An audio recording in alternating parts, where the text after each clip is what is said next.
My 5 tips would be, number 1, learn from other people as much as you can, especially with the web content creation that's happening now. There's so many people sharing their ideas and what they've learnt online, and that's so accessible. So do your research and don't make mistakes that other people have made already. A big thing for us is going out and networking and meeting people and sharing ideas with others. And I think part of the reason that we had so much success was that we had worked in the industry for a few years beforehand and gotten to know other people, and that meant that they would help us out with equipment or their skills, which was really cool.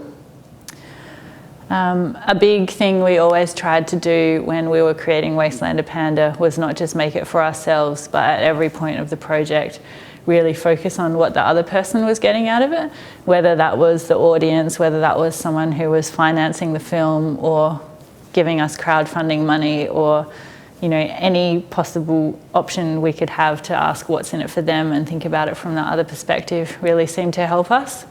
Especially in times when, with funding agencies, they didn't have a history of funding online projects and were quite sceptical about things. We would always go back and go, well, what is it that they're looking for with these criteria they currently have, and how can we maybe twist those criteria slightly to make them recognise what we're able to do?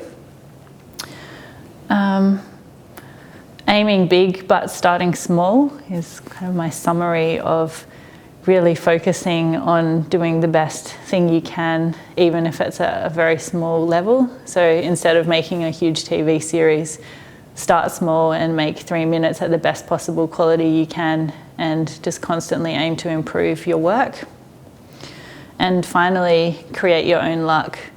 I read an article once that really resonated with me, and it was about how a UK study had tested people looking through a newspaper and trying to win $500.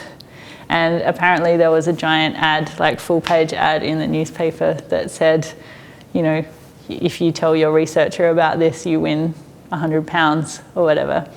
And they'd previously tested whether those people thought they were an optimist or thought they were a pessimist.